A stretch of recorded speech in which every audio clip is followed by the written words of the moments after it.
नमस्कार, मैं हूं अंकुर और आप देख रहे हैं सत्य हिंदी का न्यूज बुलेटिन। एक नजर अब तक की सुर्खियों पर। पीएम मोदी ने आज राजस्थान में एक बार फिर कांग्रेस के घोषणा पत्र को निशाने पर लिया और कहा कि कांग्रेस वोट बैंक पॉलिटिक्स के दलदल में इतना धंसी हुई है कि उसे बाबा साहेब के संविधान की कोई परवाह नहीं है। उन्होंने अपने मैनिफेस्टो में लिखा है कि आपकी संपत्ति का सर्वे करेंगे, हमारी माताओं बहनों के पास जो मंगलसूत्र होता है उसका सर्वे करेंगे। फिर उनके एक नेता ने तो यहाँ तक कहा कि एक्सरे किया जाएगा। पीएम मोदी ने कहा कि कांग्रेस आपके घर का सर्वे कराएगी और अगर आपके पास 2 घर होंगे तो एक छीन लेगी। पीएम मोदी ने कहा कि परसों जब मैं राजस्थान आया था तो मैंने एक 90 सेकंड के भाषण में कुछ असत्य देश के सामने रखा था। उससे पूरी कांग्रेस और इंडी गठबंधन में भगदड़ मच गई है। मैंने देश के सामने सत्य रखा था कि कांग्रेस आपकी संपत्ति छीनकर अपने खास लोगों को बांटने के लिए गहरी साजिश रचकर बैठी है। पीएम मोदी ने राजस्थान में कहा कि एकजुटता ही राजस्थान की सबसे बड़ी पूंजी है। याद रखिएगा, जब जब हम बटे हैं तब तब देश के दुश्मनों ने फायदा उठाया है। अब भी राजस्थान को बांटने की पूरी कोशिशें हो रही हैं। इससे राजस्थान को सावधान रहने की ज़रूरत है। उन्होंने कहा कि आप सोचिए कि 2014 के बाद भी और आज भी अगर दिल्ली में कांग्रेस की सरकार होती तो क्या क्या हुआ होता। कांग्रेस होती तो जम्मू कश्मीर में आज भी हमारी सेनाओं पर पत्थर चल रहे होते। कांग्रेस होती तो सीमा पार से आकर दुश्मन आज भी हमारे जवानों के सिर काट कर ले जाते। कांग्रेस होती तो ना ही हमारी फौजियों के लिए 1 रैंक 1 पेंशन लागू होती और ना ही हमारे पूर्व सैनिकों को 1 लाख करोड़ रुपए मिलते। प्रधानमंत्री मोदी ने राजस्थान के टोंक सवाई माधोपुर में कहा कि कांग्रेस के शासन में हनुमान चालीसा सुनना भी गुनाह हो जाता है। उन्होंने कहा कि आज हनुमान जयंती पर मुझे कुछ दिन पहले की एक तस्वीर याद आ रही है। वो तस्वीर है कांग्रेस के शासन वाले कर्नाटक की। पीएम मोदी ने कहा कि कुछ दिन पहले वहां एक छोटे दुकानदार को सिर्फ इसलिए बुरी तरह से पीटा गया, लहूलुहान कर दिया गया क्योंकि वो अपनी दुकान पर बैठे बैठे हनुमान चालीसा सुन रहा था। आप कल्पना कर सकते हैं कि कांग्रेस के राज में हनुमान चालीसा सुनना भी गुनाह हो जाता है, अपनी आस्था का पालन करना भी मुश्किल हो जाता है। पीएम मोदी के हेट स्पीच को विदेशी मीडिया ने भी जमकर कवर किया है। न्यूयॉर्क टाइम्स ने भी इस खबर को कवर किया है और बताया है कि प्रधानमंत्री मोदी ने रविवार को मुसलमानों को घुसपैठिया कहा और कहा कि अगर विपक्ष सत्ता में आता है तो घुसपैठियों के बीच आपकी संपत्ति बांट दी जाएगी। इसके साथ ही रिपोर्ट में बताया गया है कि 2014 से मोदी की सत्ता में संभालने के बाद से मुसलमानों को भारत के स्थिर आर्थिक और सामाजिक विकास में आनुपातिक हिस्सेदारी नहीं मिली है और 430 उम्मीदवारों में से बीजेपी का एक भी प्रत्याशी मुस्लिम नहीं है। द गार्डियन ने कहा है कि भारत में मतदान जारी करने के बीच नरेंद्र मोदी पर तनाव फैलाने का आरोप लगाया गया है और पूरी रिपोर्ट छापी है और बताया है कि पीएम मोदी ने ज़्यादा बच्चे पैदा करने वाला कहा और बाकी बातें भी कहीं।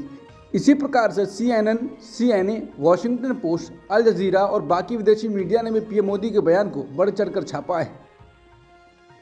चुनाव आयोग आज ट्विटर यानी एक्स पर ट्रेंड कर रहा है। लोग इसके बारे में अलग अलग प्रतिक्रियाएं दे रहे हैं। उर्वशी कोठारी नाम के यूजर ने इलेक्शन कमीशन का लोगो का रंग बदलकर भगवा कर दिया है और कहा है कि इलेक्शन कमीशन का नया लोगो।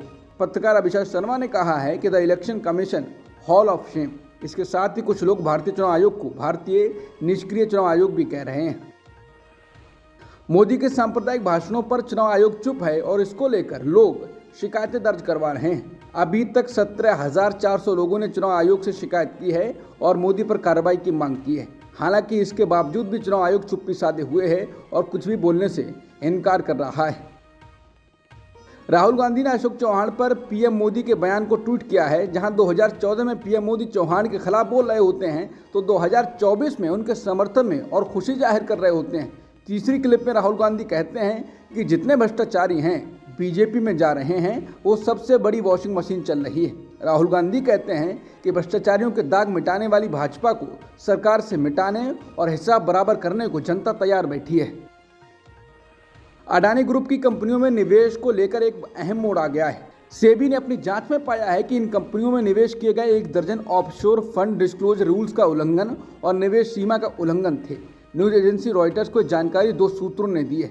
वहीं सेबी और अडानी ग्रुप ने इस मामले को लेकर भेजे गए मेल का अभी तक जवाब नहीं दिया है। रॉयटर्स ने सबसे पहले रिपोर्ट दी थी कि सेबी ने पिछले साल अगस्त में सूचीबद्ध संस्थाओं द्वारा खुलासे के नियमों और ऑफशोर फंडों की होल्डिंग की सीमा के उल्लंघन का खुलासा किया था। शिवसेना नेता प्रियंका चतुर्वेदी ने अडानी और ग्रुप और सेबी की रिपोर्ट को ट्वीट किया है और कहा है कि हिंडनबर्ग रिपोर्ट सही थी। अब सवाल ये है कि सेबी क्या कार्रवाई करेगा। क्या ईडी को इन ऑफशोर निवेशक कंपनियों की जांच करने के लिए कहा जाएगा? क्या ये शेल कंपनियां विशेष रूप से एक समूह में निवेश करने के लिए बनाई गई थीं? या क्या सेबी उन्हें महज चेतावनी देकर बच निकलने देगी? पतंजलि आयुर्वेद के भ्रामक विज्ञापन मामले में मंगलवार को सुनवाई के दौरान सुप्रीम कोर्ट ने रामदेव से उनके अखबारों में दिए गए सार्वजनिक माफीनामे को लेकर सवाल किया। अदालत ने पूछा कि क्या आपका माफीनामा उतना ही बड़ा है जितना आपने भ्रामक विज्ञापन दिया था। रामदेव से यह भी सवाल किया गया कि आखिर सुप्रीम कोर्ट में मामले पर सुनवाई से ठीक पहले ही सार्वजनिक माफीनामे को क्यों जारी किया गया। बता दें, पतंजलि आयुर्वेद ने 67 अखबारों में माफीनामे को जारी किया है। इसमें कहा गया है कि भ्रामक विज्ञापन देने जैसी गलतियां भविष्य में दोबारा नहीं की जाएंगी। साथ ही सुप्रीम कोर्ट को आश्वासन दिया है कि वो अदालत और संविधान की गरिमा को बनाए रखने के लिए अपने प्रतिबद्धता पर कायम है। वहीं सुप्रीम कोर्ट में केस की सुनवाई टल गई है। अदालत अब बाबा रामदेव और बालकृष्ण के मामले की सुनवाई 30 अप्रैल को करेगी। बाकी के सभी 7 बिंदुओं पर 7 मई को सुनवाई होगी। कथित शराब घोटाला में तिहाड़ जेल में बंद दिल्ली के मुख्यमंत्री अरविंद केजरीवाल को जेल में पहली बार इंसुलिन मुहैया कराई गई है।